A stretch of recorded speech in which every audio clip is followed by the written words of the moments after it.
বন্ধুরা, আজকের ভিডিওতে আমরা আলোচনা করব পশ্চিম এশিয়াকে ঘিরে এক সম্ভাব্য বড় সংঘাত, আমেরিকা ও ইরানের টানাপোড়েন, প্রেসিডেন্ট ডোনাল্ড ট্রাম্পের কড়া বার্তা আর যুদ্ধের আশঙ্কা।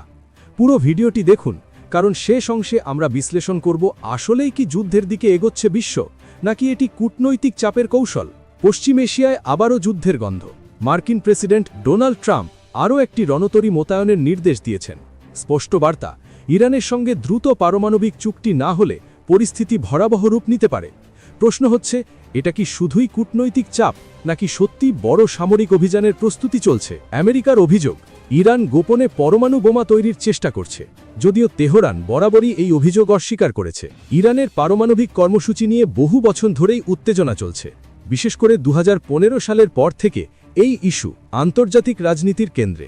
সম্প্রতি ওমানে দুই দেশের কূটনৈতিকদের মধ্যে আলোচনা হলেও কোনো সমাধান বেরোয়নি, বরং তারপরেই উত্তেজনা আরও বেড়েছে। সংবাদ সংস্থা রয়টার্স জানিয়েছে, মার্কিন বাহিনী কয়েক সপ্তাহ ধরে চলতে পারে এমন একটি দীর্ঘ সামরিক অভিযানের প্রস্তুতি নিচ্ছে। দুই সিনিয়র মার্কিন আধিকারিক নাম প্রকাশ না করে জানিয়েছেন, বাহিনীকে এমনভাবে প্রস্তুত রাখা হয়েছে যাতে ট্রাম্প নির্দেশ দিলেই তৎক্ষণাৎ অভিযান শুরু করা যায়। ইতিমধ্যেই পারস্য উপসাগরে মোতায়েন করা হয়েছে মার্কিন রণতরী ইউএসএস আব্রাহাম লিঙ্কন। এবার পাঠানো হচ্ছে আরেক শক্তিশালী রণতরী ইউএসএস জেরাল্ড আর ফোর্ড। এই রণতরীগুলো কেবল যুদ্ধজাহাজ নয়, এগুলো ভাসমান সামরিক ঘাঁটি। এতে থাকে যুদ্ধবিমান, ক্ষেপণাস্ত্র প্রতিরক্ষা ব্যবস্থা এবং হাজার হাজার সেনা। বিশেষজ্ঞদের মতে এটি সরাসরি হামলার ঘোষণা নয়, বরং ইরানের ওপর চাপ বাড়ানোর কৌশল। ট্রাম্প নিজেই বলেছেন, যদি আমাদের মধ্যে চুক্তি না হয় তাহলে ওই রণতরী দরকার হতে পারে। এই বক্তব্য স্পষ্টভাবে একটি হুমকির ইঙ্গিত দেয়। ইরান পরিষ্কার জানিয়ে দিয়েছে, আমেরিকার কোনো হুমকির কাছে তারা মাথা নত করবে না। তেহরানের বক্তব্য, দেশের অভ্যন্তরীণ বিষয়ে পশ্চিমা শক্তির হস্তক্ষেপ বরদাস্ত করা হবে না। তারা আরও বলেছে, পশ্চিম এশিয়ায় আমেরিকার যে কোনো সামরিক পদক্ষেপকে যুদ্ধ হিসাবে দেখা হবে এবং তার উপযুক্ত জবাব দেওয়া হবে। অর্থাৎ দুই পক্ষই কঠোর অবস্থানে। যদি সত্যি সংঘাত শুরু হয়, তবে তা শুধু আমেরিকা ও ইরানের মধ্যে সীমাবদ্ধ থাকবে না। পশ্চিম এশিয়া বিশ্বের জ্বালানি সরবরাহের অন্যতম কেন্দ্র।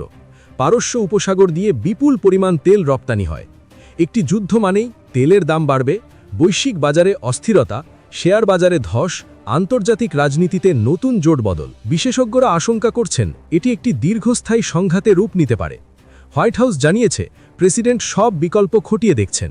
অনেক বিশ্লেষকের মতে এটি ম্যাক্সিমাম প্রেশার স্ট্র্যাটেজি, অর্থাৎ সর্বোচ্চ চাপ প্রয়োগের কৌশল। অর্থাৎ সরাসরি যুদ্ধ নয়, বরং সামরিক শক্তি প্রদর্শন করে ইরানকে আলোচনার টেবিলে আনাই লক্ষ্য হতে পারে।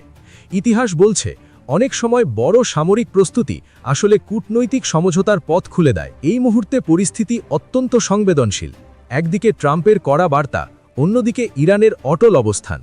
যুদ্ধ হবে কিনা তা সময়ই বলবে, তবে নিশ্চিতভাবে বলা যায়, এই উত্তেজনা গোটা বিশ্বের ওপর প্রভাব ফেলতে পারে। আপনার কি মনে হয়, এটা কি সত্যি যুদ্ধের পূর্বাভাস, নাকি শুধুই রাজনৈতিক চাপ? কমেন্টে জানিয়ে দিন আপনার মতামত। ভিডিওটি ভালো লাগলে লাইক করুন, শেয়ার করুন এবং চ্যানেলটি সাবস্ক্রাইব করতে ভুলবেন না। ধন্যবাদ। আবার দেখা হবে পরের ভিডিওতে।